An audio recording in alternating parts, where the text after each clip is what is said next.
стриме Elements будь ранен.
Всем привет!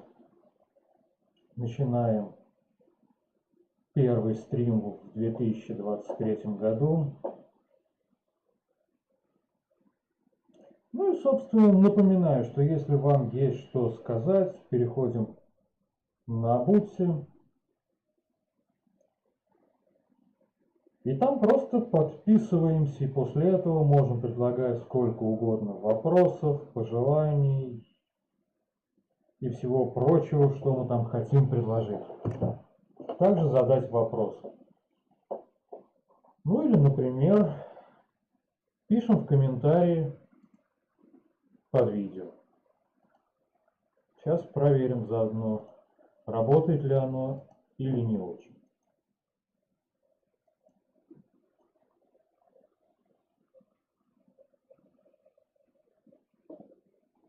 Так. Заходим на YouTube и пишем просто «Привет» по-русски. Ну и что у нас видно? Привет. Привет видно. А попробуем изобразить то же самое, но во ВКонтакте. Где у нас тут ВКонтакт?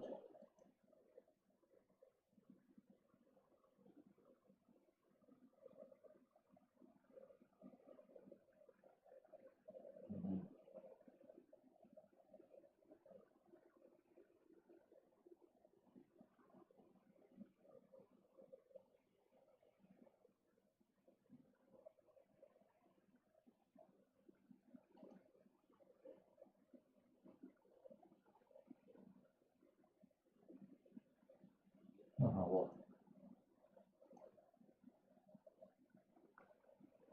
Так, выключим громкость и напишем и во ВКонтакте «Привет». Привет.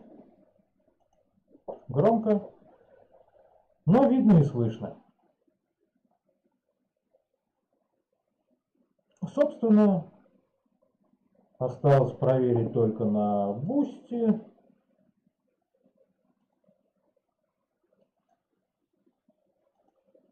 Осталось проверить только на...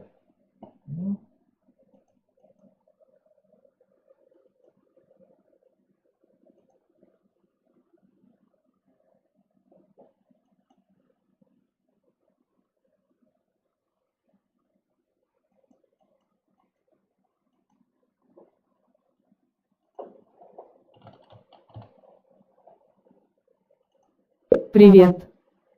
Ну и на Бусти тоже видно. Ну а раз везде все видно, значит, как сказал чуть ранее, переходим, комментируем и, может быть, даже поговорим в прямом эфире. Ну а теперь потихоньку приходим к темам.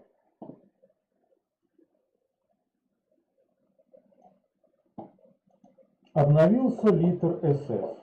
Кто не в курсе, то LitterSS это такой сервис, куда вы скидываете ссылки на какие-нибудь сериалы, получаете RSS-ленту, которую добавляете в свой uTorrent, И потом не нужно заходить и ждать, когда же там чего-то обновилось, а LitterSS за вас все обновит и скачает. Очень удобно, на мой взгляд, если бы работало все замечательно. Если вы добавляете ссылку с какого-нибудь нормального трекера, общедоступного, RuTracker, например, то все это будет скачиваться без всяких проблем.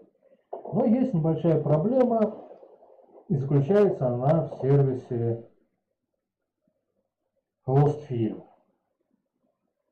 Я стараюсь смотреть импортные сериалы именно с Lostfilm по той простой причине, что я хочу смотреть сериал и не хочу видеть никакой рекламы различных казино и прочего, прочего, прочего. Кстати, о рекламе совсем забыл.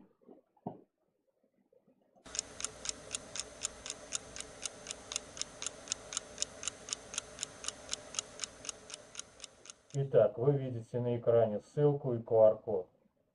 Также эта ссылка есть в описании под видео.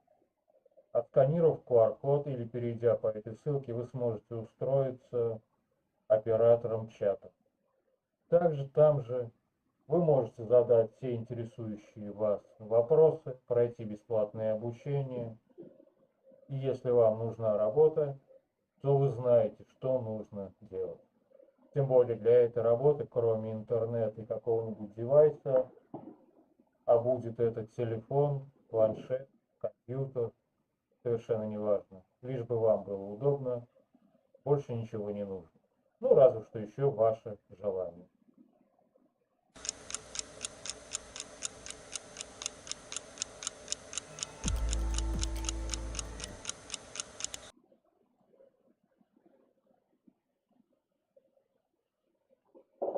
Если интересно, просто-напросто переходим по ссылке под видео, если смотрите на YouTube. Если смотрите не на YouTube, перематываем назад, ставим на паузу, сканируем и попадаем не на ту стрёмную ссылку, которая отображается. Это всего лишь ссылка для отображения статистики. Сколько человек прошло, перешло, посмотрело и прочее, прочее тому подобное. Попадаете в телегу, где общаетесь с человеком, он вас бесплатно обучает, объясняет, что нужно делать. И после этого, если вас все устраивает, вы просто-напросто берете и зарабатываете деньги. Собственно, как-то оно вот так. Но вернемся к LitterSS. Некоторое время назад все работало хорошо, замечательно, но потом пошли, заблокировали это, блокировали то, и Lostfilm перестал принимать ссылки. Вернее, Литер перестал принимать ссылки с Lostfilm. Сейчас анонсировали, да, смотрите, все работает, все нормально. Ну, я вернул все сериалы, которые смотрю на Lostfilm, в эту самую подписку, дождался обновления. Когда вышел какой-то сериал, подождал часик, другой, третий, и ничего не скачалось. Задал вопрос в местном, назовем это так, форуме, где можно общаться, задавать вопросы. И вместо того, чтобы объяснить, да, это не работает, да, временная недоработка, косяк, исправим, ну и какую-нибудь прочую, обычно рассказанную в таких случаях шнягу. Мне начали читать лекции о том, что я написал все так, что никто ничего не понял. Зачем это надо было тут, зачем надо было там, почему это так, почему не кодируй. Оказывается, надо не Lostfilm TV, Lostfilm Today. Сразу прибежали куча комментариев, зачем нам какой-то ТВ, если есть еще какой-то третий, четвертый, пятый, шестой домены, и они официальные. Ну и, короче, оставил все эти лостфильмовские ссылки на месте, качает с рутрекера, качает еще там с кинозала, еще откуда-нибудь. Ладно. Лостфильм присылает мне письмо, я по этому письму нажимаю на ссылку и скачиваю нужную серию. Да, в ручном режиме, но я все равно смотрю эту серию. И все. Проходит неделя, может быть чуть больше, может быть чуть меньше. А когда в мой почтовый ящик приходят письма, у меня стоит специальная прога, которая издает бульк. И у меня минут 5-10 издает бульки. Ну, я посмотреть, что там за массовая, даже не знаю, как назвать, атака писем на мой почтовый ящик. Зашел, посмотрел, и оказывается, Лостфильм начал качать фильмы, Литр СС начал качать фильмы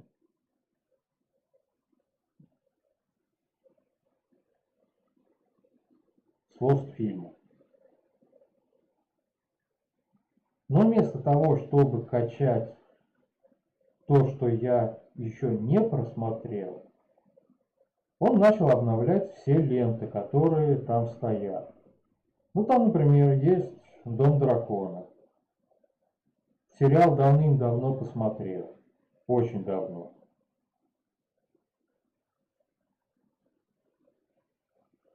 Но в надежде не пропустить обновление, поставил, добавил его в избранное. Скачал. Еще кучу сериалов. Клячей скачал еще. То есть я уже все это посмотрел давным-давно, а он качает.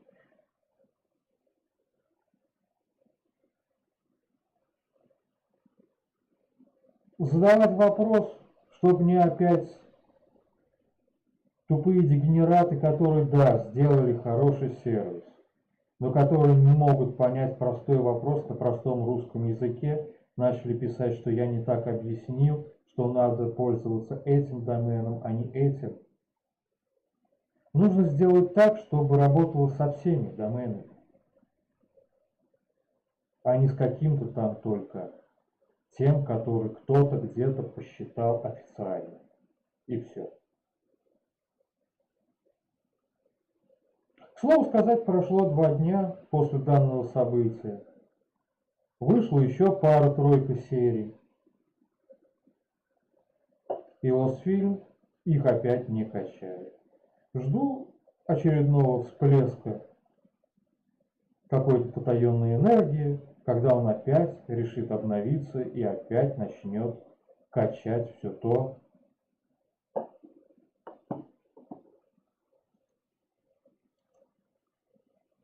что официально через эту ленту он еще не смог пропустить. Как-то так.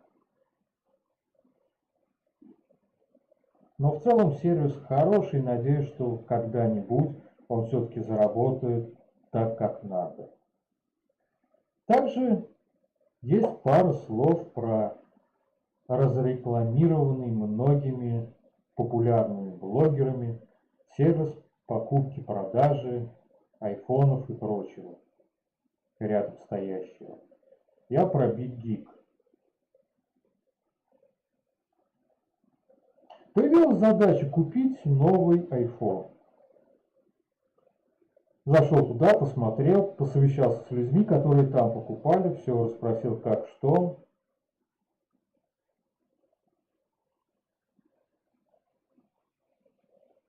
Купил, вернее оформил заявку на покупку. День жду, 2 жду, 3 жду, тишина. В техподдержку. Оказывается, должен поступить звонок на телефон, подтвердить мой заказ, после этого должны прислать ссылку на оплату. На следующей неделе после заказа телефон так и зазвонил. Подтверждаете заказ? Подтверждаю.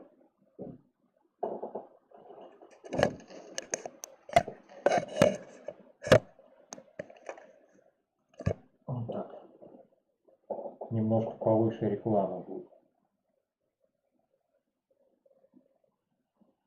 Как будет проходить покупка, как про это, как все, как доставка, все объяснили, все рассказали, все молодцы. Хорошо, главный вопрос, как будет проходить оплата? А ничего, вам пришлем письмо, там укажем номер карты, вы на эту карту переведете деньги. А потом, я не хочу обвинять Big Geek в чем-то таком нехорошем, а потом вдруг окажется, что они мне письмо прислали, только там была не эта карта, и деньги я перевел самостоятельно куда-то на другую карту, и они здесь вообще ни при чем, а деньги ушли. И судя по тому, что девочка, которая со мной разговаривала, ни разу не удивилась, то, что я сказал, в таком случае мой заказ просто-напросто отменяется. Либо делаете нормальную платежную систему, и мы делаем нормальную оплату, либо до свидания. Ну, вы купите, конечно, iPhone, это не проблема, только он обойдется вам дороже. Зашел на SDEC Shopping, сервис, который позволяет купить в Гонконге, в Арабских Эмиратах, еще в прочих импортных странах те же самые айфоны и еще куча всего разного. Выяснилось, что дешевле Big Geek на пару тысяч, точно такая же модель. Оплата нормальная, гарантия есть, все в порядке. Доставка курьером домой. Купил. Теперь да, 2 недели дали на доставку. Ждем. И скоро будет новый 14+. Ну да ладно. Давайте перейдем потихоньку, полегоньку к вопросам, которые вы мне задавали.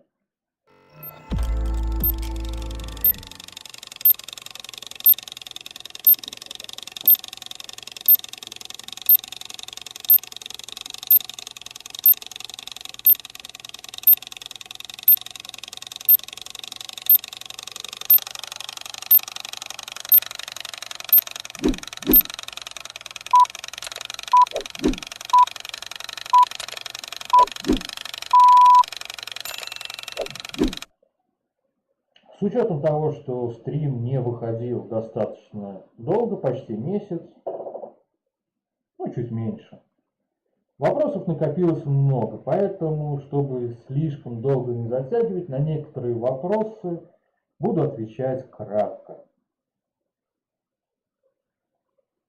И первый вопрос — это афронегр в Нью-Йорке подал в суд на яблочников за то, что они неправильно измеряют кислород в крови его класса. Вопрос зачитал так же, как мне его прислали. Погуглил, посмотрел. И выяснилась такая проблема, что это не проблема Apple. Хотя сегодня проскочила на каком-то сервисе новость, что на самом деле, да, у негров, темнокожего населения, все это измеряется немного не так. Но это не проблема Apple. Это проблема эфиопов. По той простой причине, что кожа имеет немножко другой цвет. А выпускать Apple Watch специально для белых и специально для черных, это как-то не то. Поэтому, подали в суд. Молодцы. Ну, а теперь давайте представим такую ситуацию. Какой-то негритенок имеет определенную сумму денег. И компания Apple имеет немножко побольше денег. Кто сможет нанять хорошего юриста, чтобы противоположную сторону сравнять чуть ниже плинтуса? Поэтому я думаю, что здесь не то, чтобы темнокожий паренек решил заработать там денег, а просто решил заработать какую-то славу. Вот потом будет ходить и рассказывать, да я с Apple судился, и все. Поэтому, все это пустое. Отечественный производитель компьютеров просит запретить ввоз в Российскую Федерацию импортных ноутбуков. Разумеется, к этому куча всяких слов, они на нас санкции объявили, а мы у них покупаем компьютеры. На самом деле, если мы представим такую картину, опять же, просто представим, все импортное из Франции, из Америки, из прочих стран, которые объявили на нас санкции, просто-напросто взяли и запретили покупать. Что от этого изменится? Ну, допустим, нужно будет купить какой-нибудь компьютер в какую-нибудь контору. А купить HP, Apple и прочее эту контору уже не сможет. Потому что официально это запрещено. И она либо купит компьютер в 2-3 раза дороже у какого-нибудь перекупа, либо будет вынуждена купить китайский компьютер, на который наклеит шильдик «Сделано в России». Я не знаю, да, тут одно время назад рекламировали, смотрите, наши процессоры, наше то, наше все. А где оно, это все?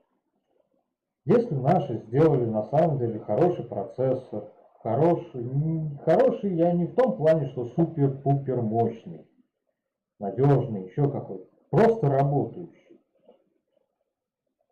Покажите нам компьютер, который работает, пускай не под Windows, пускай под каким-нибудь Linux, Unix, еще чем-нибудь, под своей операционной системой, на котором можно делать какие-нибудь банальные офисные вещи. Полазить в интернете, попереписываться, документы офисные открыть, закрыть, редактировать.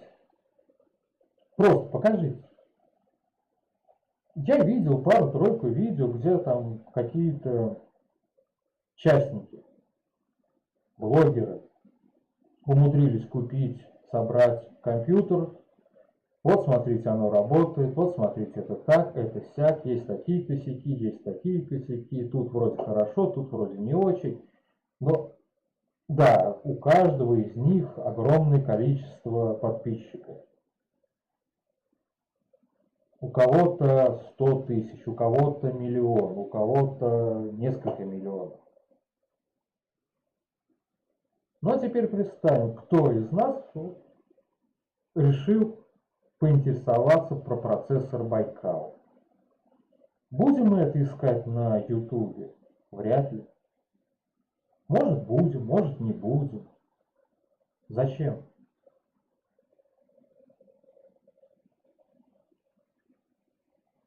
Поэтому единственный способ заставить покупать отечественные компьютеры – это лишить всех людей возможности купить импортные.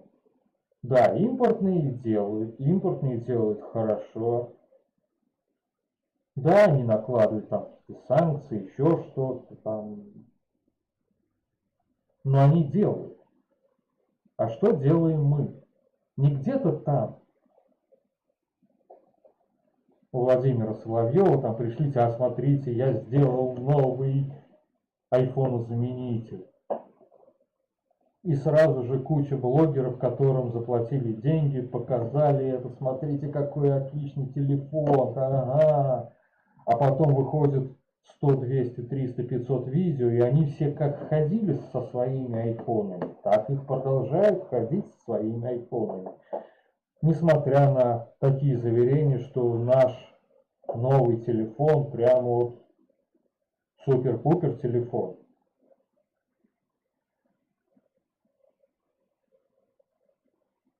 Не умеем мы делать нормальную рекламу, не умеем мы делать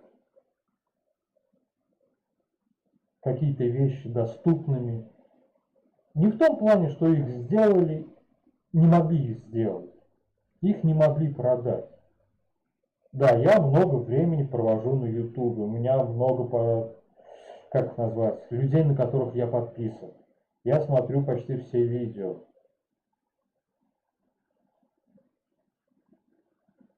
Но не все же проводят столько времени на YouTube, как я. Некоторые вообще не в курсе, что да, был какой-то процессор, Байкал.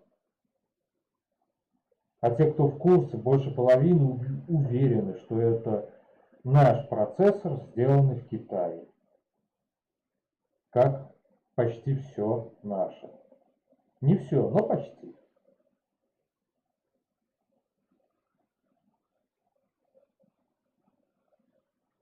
Когда вот научимся вот это все делать, будет смысл там запрещать, еще что-то.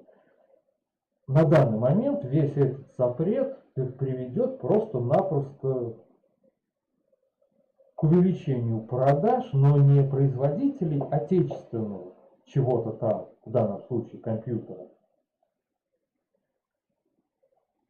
а биггиков, SDK-шоппингов, каких-нибудь других перекупов, которые будут покупать там, привозить сюда.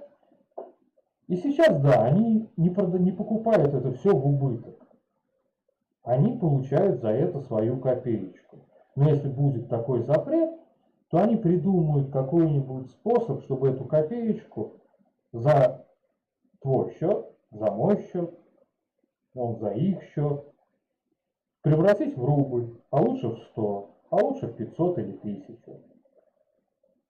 Не нравится, но можешь сам съездить, там купить. Не хочешь и сама ездить покупать. Не езди, не покупай. Мы тебе привезем. Да, в 2 раза дороже. Может быть, в 3. Но посмотри у других может быть какой-нибудь гарантии не будет, может быть еще чего-то не будет, поэтому у нас лучше. Следующий вопрос, почему я не ругаю укров за то, что они ломают памятники. У меня дома вместе со мной живут 2 кошки. Одна бомбейская, черная, другая рыжая, майкунистая.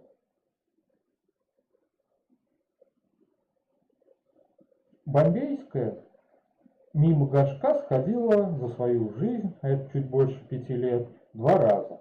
Первый раз это в первый же день, когда ее принесли домой. Была котенком, когда вот на моей ладони вместе с хвостом умещалась. После этого показали, где лоток находится, посадили в этот лоток, походила и все. И второй раз лег спать, закрыл в своей комнате дверь. И не проснулся, когда она начала шкрябаться, проситься. Выбора нет, в моей комнате лотка тоже нет, поэтому навалила кучку под кровать. Ругать ее за это я смысла не вижу. Можно поворчать, можно, то лучше всего, конечно, просто взять ее говешки и убрать. Потому что это зверюшка, она делает так, как умеет делать. Укры. Генерал Суровикин разнес большое количество подстанций. Какие новости приходят оттуда? То, что эти подстанции будет очень тяжело восстановить по той простой причине, что у Украины нет запасов советских трансформаторов, которые стояли в этих самых подстанциях. То есть за сколько? 30 лет, 40 Украина не смогла наладить производство необходимого ей оборудования. Обычные дегенераты. Нужна какая-то победа. Победить кого-то где-то в бою могут, но это тяжело. А свалить какой-нибудь памятник Даже это у них не выходит без потерь. Все наверняка видели видео, в котором такой памятник роняли и уронили роняльщику на голову. Бывает в жизни огорчение. Ну за что их ругать? За то, что они дебилами родились. Не вижу в этом смысла. Кстати, вот немножко отвлекаясь от этой темы, где-то примерно полгода назад провел массовую чистку в своем паблике во ВКонтакте. Всех собак выкинул оттуда, число, там, не помню, с 1000 сразу уменьшилось до 200. Тут просто сижу, смотрю, 411 подписантов. Дойду, зайду, посмотрю, кто во ВКонтакте подписывается на что-то подобное. Зашел, посмотрел.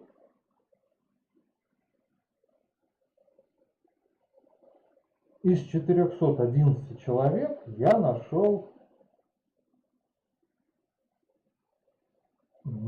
если честно, где-то фамилий 200, наверное, 300, больше половины, это точно. Каких-то, мягко выражаясь, украинцев. Комментариев не пишут, зачем-то подписываются. Если на данный момент смотрите в ВКонтакте, напишите, зачем вы подписались на этот самый паблик. Просто мне интересно. Следующая новость гласит, что Дудь, Моргин, Пугачева – западные агенты. Комментировать этот вопрос не хочу. Да, их признали иностранными агентами, и теперь, когда мы будем говорить про Дудя, Моргина, Моргенштерна, Пугачеву и еще кучу всяких разных персон, мы должны рассказывать о том, что они иностранные агенты. Новость закончена. Для чего под Сариотом телеги? Если Поцриот находится в глубокой деревне, он на телеге ездит в соседнюю деревню, чтобы купить себе пожрать. Или летом, например, сено отвезти, или солому. Если мы говорим про Телеграм,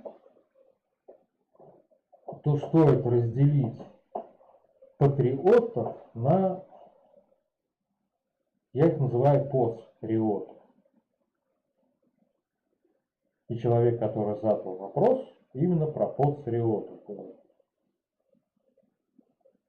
Вот давайте вспомним начало СВО. Или даже тот момент, когда она еще не началась, где-то так вот год, полгода до нее. Нам показывают, бежит какой-нибудь украинский солдат и стреляет по дому, по окнам, по пешеходам. Показывают какого-нибудь клоуна, который там обторчался, пена изо рта идет, стеклянные глаза. Мы сейчас пойдем, мы сейчас взорвем, а мы сейчас то, а мы сейчас все. Сейчас немножко картинка поменялась. Сейчас показывают музыкантов, показывают военных, смотрите, то и все. И оказывается, показать, как один автоматчик влетает в какой-нибудь окоп, и в этом окопе кого-то там расстреливает, это нормально. Да, это патриот из Сибири, прибежал, стрелял, сказал сдаться, они не сдались, он их расстрелял. А если мы из этого видео уберем звук,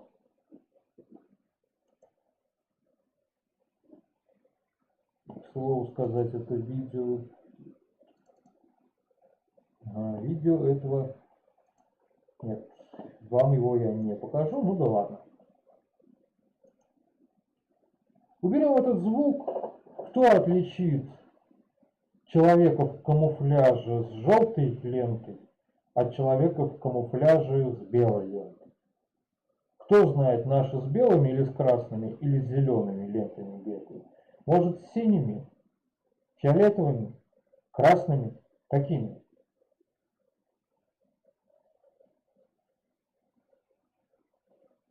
И тут мы возвращаемся к патриотично настроенным блогерам. Все они резко стали прям большими специалистами. Мы знаем, как и которого генерала нужно поставить, мы знаем, что нужно сделать, мы знаем, с какой стороны атаковать, мы знаем, мы все знаем. 99 и еще 5 цифр после запятой не то, что в армии не служила, а даже автомат в руках ни разу не держал. Ну, может быть,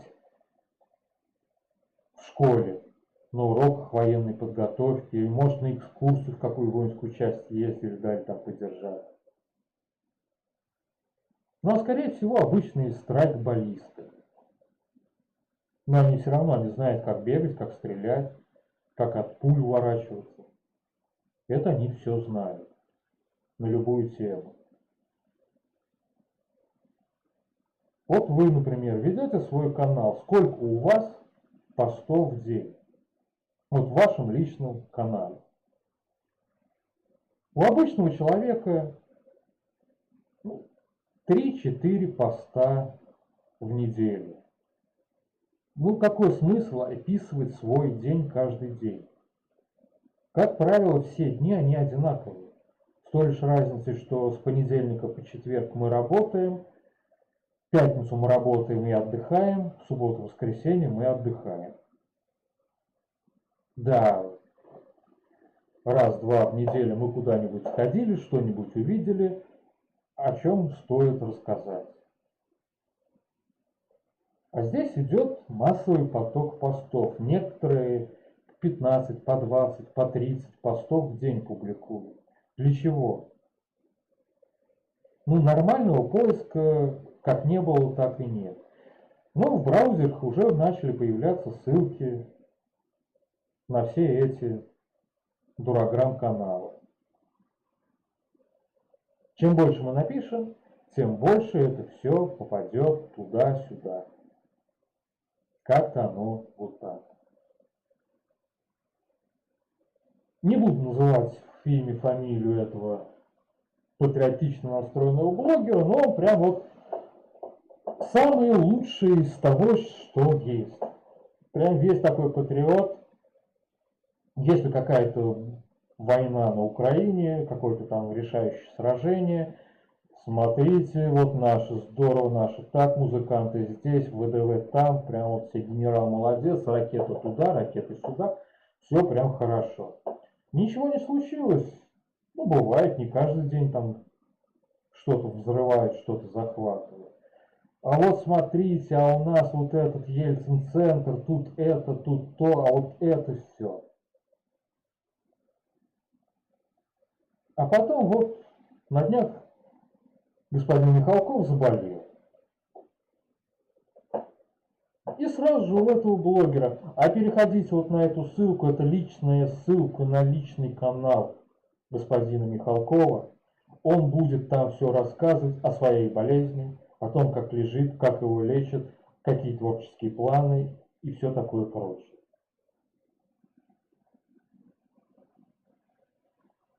А потом на канале у Михалкова выходит пост. Так и так. Никита Михалков проходит лечение в такой-то больнице. Ситуация сложная. Стабильная, положительная.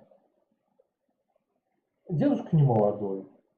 Вылечится и придет и будет снова нам показывать новые бесогоны, новые тексты писать, новые то, новые все будет хорошо. И небольшое дополнение. Есть канал Бесогон, есть канал такой-то, есть канал такой-то. Вот эти каналы ведутся командой Михалкова. Все остальное, в том числе прорекламированное нашим крутым патриотом, является шнягой. То есть данному патриотично настроенному блогеру, звезде всех наших патриотично настроенных блогеров, просто-напросто пришел человек, заплатил какую-то пачку денег, прорекламируй канал Михалкова, который не канал Михалкова. Проверить то, что это канал Михалкова или не Михалкова, очень легко. Зайди в этот самый канал, почитай, что там написано. Зайди на сайты, сервисы, ресурсы, где живой Михалков рассказывает о том, где он пишет, в какой телеге. И сравни это и это. Я не говорю о том, что простой человек должен как-то что-то там проверять. Но если ты подаешь рекламу, проверь, а правильно это реклама? Или может быть это какая-то шняга? Но у данного патриотично настроенного блогера, который, разумеется, ведет блог не за деньги, а просто чтобы информационную повесточку доносить до простых людей. Ну, принесли ему деньги, ну, заплатили, ну, что такого-то? Пустяки. Вот именно для этого патриотично настроенным блогерам и нужны телеги. И если вышеописанный блогер вдруг опубликует какой-нибудь текст, что-нибудь вроде «посмотрите на этих кошечек и собачек», «посмотрите на этого детеныша», «посмотрите на этого солдатика».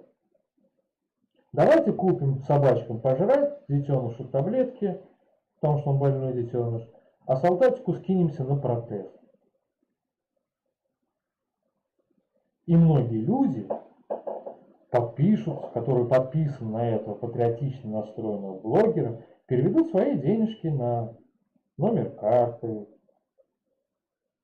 которую данный блогер указал. Через какое-то время, да, мы купили 1500 пакетиков этой кормежки и еще столько же пакетиков этой кормежки. Нужные таблетки ребенку тоже купили. А солдатик, ну мы фото, конечно же, не покажем. Зачем? Вы нам верите на слово. Поэтому протез мы ему тоже купили. Пришлось, правда, самим еще немножко добавлять, потому что вы скинулись там всего-то 500 000, а надо было хотя бы 600 000, а мы покупали только самое лучшее с киберподогревом. Ну ничего, этот солдатик будет ходить обратно на ногах и опять рвется в бой. А пока давайте мы объявим сбор еще какой-нибудь вот на этот номер карточки. И, конечно, да, мы обязательно купим на то, на что мы собираем деньги. И некоторое время я поднимал вопрос о том, что нужна отчетность. Вот лично я всегда говорю, что свой вопрос вы можете передать мне через донатную ссылку. Эти вопросы идут как обычные донаты. Если же вы подпишетесь на Boosty, то это уже будет не донат, и с этой суммы мне придется заплатить налоги. Небольшие, но налоги. И если я буду платить налоги, почему я не могу показать, да просто-напросто каждый первый подкаст месяца буду надеть так, вот в прошлом месяце было 100 подписчиков, теперь стало 200. С 200 подписчиков получил, сколько там, 200 умножить на 100, 20 000 рублей. Комиссия сервиса забрала 2000, получилось 18 500, заплатил 500 рублей налоги, ну условно. 18 000, купил новую камеру. Все легко, все просто. Много видели патриотично настроенных блогеров, которые постоянно собирают деньги, которые отчитываются о том, сколько они собрали, куда эти деньги ушли. То есть, да, я купил бронежилеты на 100 тысяч рублей. Если это была покупка, то чек должен быть. Может быть электронный, может быть бумажный. Все в зависимости от того, кто где что покупал. Ты не хочешь показывать свой ИНН? Ну извините, открой на своем Windows Point, загрузи туда картинку с этим чеком и замажь ИНН. Легко. И никакого специального навыка не надо. И вот смотрите, да, вы скинулись на такую-то сумму. Вот чек. Потрачено столько-то, осталось столько-то. На это столько-то мы покупаем памперсы, пеленки, таблетки и что там еще нужно покупать. Нет, вам покажут видео, где в лесу, в камуфляже стоит 5, 6, 7, 10 мужиков, и они вам рассказывают: мы, ребята, из такой-то там дивизии, и мы говорим большое человеческое спасибо всем тем, кто купил нам бронежилеты, каски, квадрокоптеры. Но, как правило, перед ними закрытые коробки. Ну, надо полагать, что в этих коробках бронежилеты, каски, квадрокоптеры, которые им купили. А почему не достать из коробки и показать: вот смотрите, я купил, вернее, вы мне купили вот эту штуку. Вот она. Вот, вот открываем, смотрите, внутри что-то есть. Сейчас мы ее перепрошьем, наклеим шеврончики и будем запускать, и все, победа будет за нами. Отступать некуда, там Черное море. Нет, вам покажут просто камуфлированных людей, которые вам говорят спасибо. Вот лично я найду возможность снять 2, 3, 4 камуфлированных людей за сутки. И за сутки не в том плане, что мне там подготовка, еще что-нибудь. Просто мне дадут, нужно будет снять камуфлированных людей с автоматами, с пистолетами. И они будут стоять в снегу, в горах, в лесу, где угодно, в песках. Будут чистые, грязные, с коробками. И будут хвалить вас за то, что вы скинули. Есть такая поговорка: плох не мамон, плох не вымрет. Вот, в данном случае плох на самом деле не вымрет. А найти повод собрать обычных людей деньги превеликое множество. И на данный момент патриотично настроенным блогерам это удается лучше всего. Есть среди них положительные? Есть. Но их нету в топе. В топе вас просто обирают. Как-то оно вот так. Господин Дугин перед Новым годом предложил казнить всех тех, кто будет отмечать Новый год по-старому, а не по-новому. По-новому, значит, на Новый год пить не шампанское, а водку. И первый тост, первые 10 тостов за победу на Украине. Господину Дугину нужно себя рекламировать. Да, террористический акт с его дочкой помог ему стать известным для большого количества людей, которые к данному моменту уже забыли, кто это такой. Философские опусы читают, но читают, как правило, те, кому нужно потом будет в своей телеге написать. А Дугин выдал следующее. И краткая цитата, что там этот философ выдал. Поэтому нужно делать какие-то громкие и глупые заявления. Если я на Новый год пил шампанское, то никакое заявление мне не заставит пить водку. Ну, хотя бы по той простой причине, что водку, например, я не пью. И Новый год это не тот праздник, где нужно нажираться в усмерть. Выпили бокал шампанского, выпили два, хочется чего покрепче, иди в магазин, купи коньяка. Выпей коньяка. А то, что Дугин что-то там призвал, ну, призвал и призвал.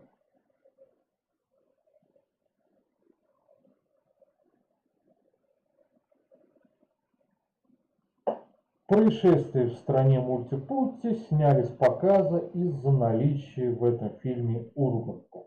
Это, кстати, была первая версия. Вторая версия сняли с показа не из-за того, что там Ургант, не тот, который пародию на Шамана выдал, как его там, Гудков, не Гудков, не помню, а в том, что злодеи весь фильм ловили положительных героев, поймали, а потом положительные герои вырвались, и вместо того, чтобы наказать злодеев, простили их и пожелали им всего хорошего.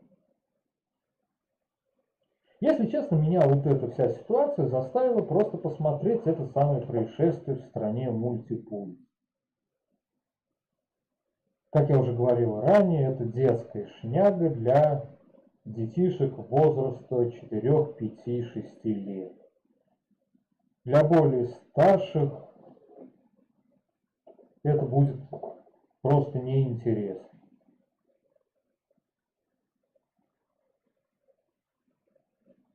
Ну а то, что сняли, из-за чего сняли, да никто и не знает, из-за чего сняли.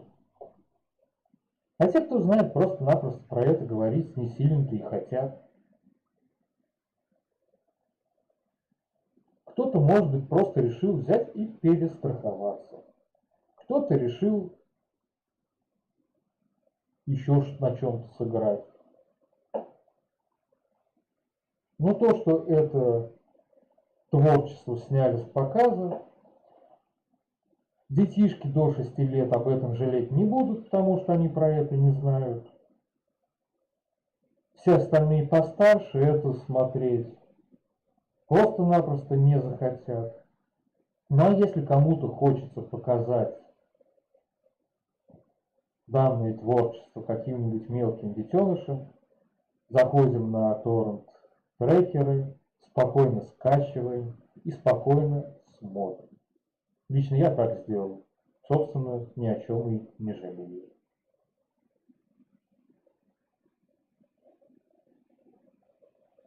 Актерки и турбопатриоты. Но это продолжение только что обсужденного вопроса. Есть актер. Мы все его хвалим. Отлично, смотрите, как он сыграл здесь, как он сыграл там, как он тут, как он здесь. И тут этот актер выдает какую-нибудь песенку. Ну, например, вот Назаров спел песенку. Не слышал, не слушал, но очень турбопатриотично настроенным блогерам не понравилось. И предлагаю, вот смотрите, данный актеришка, который не может сняться ни в чем хорошем, устроил новогодний чес, поехал туда, потом сюда, и надо это все запретить, не показывать. Для чего они все это делают? Нужно показать, что война идет не только на Украине, но и здесь. И вот эти самые здесь, которые остались, они все плохие. Ну просто плохие и все, да. Актер был хороший, спел песенку, стал плохим. Не нравится тебе Прусикин и группа Little Big, но ты не слушай, что они поют. Нет, надо поругать. Да какая разница, богатый Прусикин сейчас в Америке или бедный? целые группы Little Big или распалась. Кому какое дело? Только тем, кто слушает его музыку. Лично я слушаю песни по принципу «мне нравится песня» и ее исполнение. Кто ее исполняет? Да мне наплевать, кто ее исполняет. У данного персонажа может быть всего одна песня, которая мне понравится. После этого он может стать прям крутым патриотом какой-нибудь соседней страны. Вспомните последние события, когда Меладзе там что-то про славу Украины шепотом мимо микрофона рассказывал. Параллельно шло, смотрите, вот Олег Газманов на той же самой вечеринке. К нему докопались, спросили, сказал: да отстаньте от меня. Я отдыхаю. Ну, ведь Газманов должен был стать грудь колесом и в полный голос заявить: да, я поддерживаю СВО, и да, слава Украине в составе России. Но нет, ничего, просто, ребят, отстаньте, я отдыхаю. Просто один. Я буду патриотом, и вы будете мне за это платить деньги. А другой, я не буду патриотом, я не мне буду платить за это деньги. Кто из них прав, кто виноват? У Гребенщикова есть песня, одна старая, она мне нравится, я ее слушаю. Не часто, но она лежит в медиатеке, и когда ее очередь к проигрыванию попадается, я ее не удаляю, потому что Гребенщиков что-то где-то как-то кому-то зачем-то почему-то что-то неправильно сказал. Мне наплевать, что сказал Гребенщиков. Мне нравится эта песня. Все. Или взять, например, Прусикина и его покатушки на кресте во время Рождества. Если бы все патриотично настроенные блогеры посмотрели на Прусикина и забили бы на его покатушки, кто бы из вас узнал о том, что Прусикин сделал скейт из креста и на нем катался? Никто. Из 1000 человек может быть один, и тот бы посмотрел, хрен на него. Но наши патриотично настроенные блогеры сделали отличную рекламу данному персонажу. Хочется думать, что им просто нужно поругать что-то с той стороны, а не то, что им написали письмо и сказали: человек, а ты сколько возьмешь, чтобы вот это поругать? Нужна реклама, да. Реклама плохая, это тоже реклама. Сколько? Столько? Хорошо. Я передам бухгалтеру, завтра деньги будут. И после этого такого числа во столько-то часов напиши, поругай. И что-то мне подсказывает, что все оно именно так.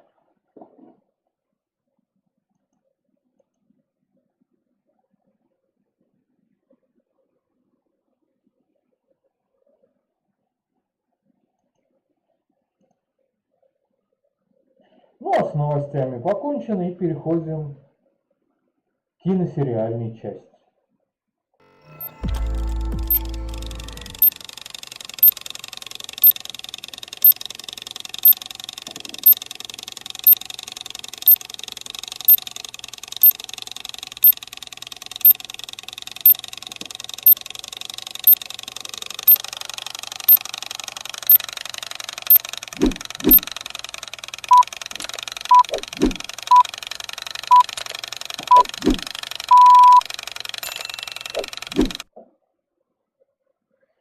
Ну вот уже почти час проговорили, и вот потихонечку, полегонечку к концу подходим.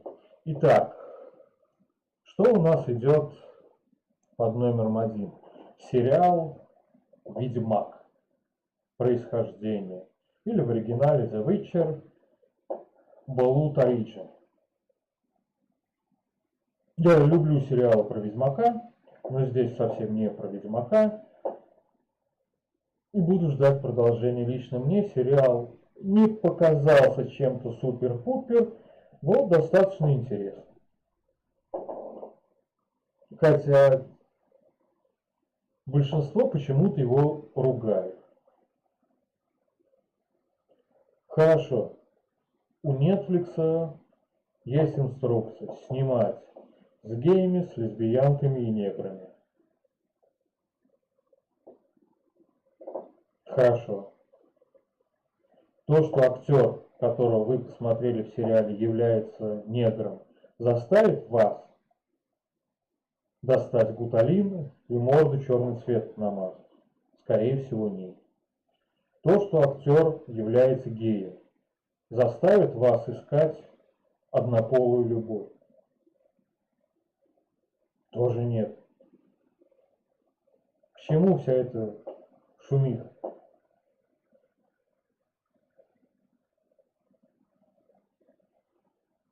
Надо поорать, надо пошуметь. Но сериал, если честно, мне понравился. Да, это не шедевр, но это можно посмотреть. Обычный Ведьмак интересней, и его жду. Если Ведьмака происхождение появится вторая часть, тоже буду смотреть. Ну а ругающим фильмы это Климу Жукову. У него новая резиновая хрюшка, и он ее анально пальцем гоняет. Вот. И вместе с пенсионером МВД. Как смешно.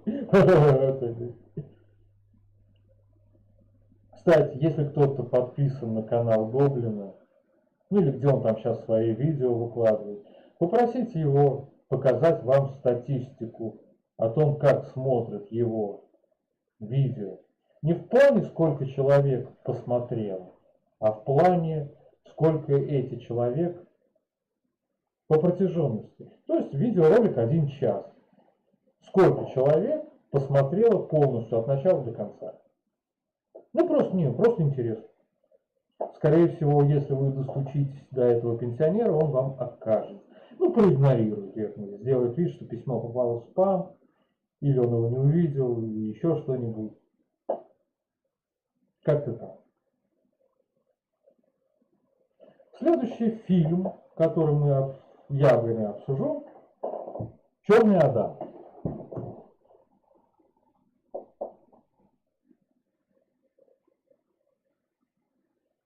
Копали и откопали товарищ, который супер-пупермен. Одни надо его наказать, другие надо его освободить. Эти то, это все. Весь фильм борется, наши побеждают, снят хорошо, красиво. Но мне больше всего концовка понравилась. Когда уже титры идут, а потом раз, и коротенький ролик. Выходит актер, который и Ведьмака, и Супермена играл. Ну, типа, я Супермен. Поговорим. Вроде как бы проходила информация о том, что ни Ведьмака, ни Супермена данный персонаж играть больше не будет. Вот какая-то маленькая нестыковочка. Так что ждем продолжения. Ведьмака, Супермена, ну и Черного Адама до кучи.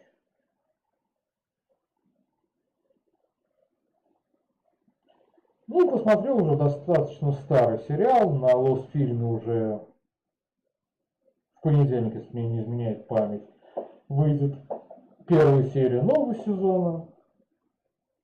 Сериал называется «Охотники». У мальчика убивают бабушку. Ну, мальчик-подросток, студент, еврей. Начинает расследование и узнает то, что бабушка его была супер-пупер агентом небольшой организации, которая находила всякого разного, что прячется от гнева народного еврейского по другим именем, фамилиям, а в дни своей молодости служил в гестапо, в СС и еще в какой-нибудь нацистской организации. И начинается борьба сильного со слабым. Мальчику хочется быть сильным, а не получается. Не каждый может ткнуть человека ножом, стукнуть тяжелым по голове, выстрелить, еще что-то. Но он над собой тренируется, заставляет. И все это приводит к тому, что главный злодей, которого они искали, оказался тем самым персонажем, который ими всеми руководил. Такая неожиданная концовочка. Но было бы и совсем ничего, но одного китайского товарища похитили в конце фильма, в конце сериала. И вот снимают уже в Южной Америке, где-то там на Фазенде и Битуба, с головы этого китайца мешок. И одна гражданка, которую думали, что она погибла, а на самом деле она хотела устроить четвертый рейх в Америке и оказалась живой, сидит, ждет и зовет к ужину детенышей. Папочка, папочка, иди к нам. И подходит папочка. Лицо папочки не показали, так нижнюю часть с коротенькими усиками. И судя по выражению лица, Адольф Алозович Хитльгрубер, в простонародье Гитлер, будет живым во втором сезоне. Поэтому в понедельник буду смотреть первую серию. Как-то оно и так. И, собственно, все. Следующий выпуск номер 2 мы увидим, вернее, я буду проводить, а вы увидите в понедельник, 16 января. Если Почта России начнет работать после новогодних праздников, то будет еще и распаковка. А если не начнет, значит посмотрим эту распаковку в пятницу. Там, в принципе, и распаковывать особо нечего, так, мелкая ерундистика. Как-то так. А теперь все. Говорю всем до свидания, всем пока. Увидимся на следующей неделе. Подписывайтесь на канал Boosty. Да, вы потратите на подписку 100 рублей, но за эти 100 рублей вы сможете сделать намного больше, чем сделав какой-нибудь донат. И в этом, да, ваша экономия. Как оно так? И если не хотите ставить лайки под видео, сделайте одолжение. Нажмите кнопочку «Расшарить». Поделитесь в своих социальных сетях. Я буду вам премного благодарен. Как-то так. А теперь всем говорю до свидания. Новый сезон моего стрима начат. Всем пока.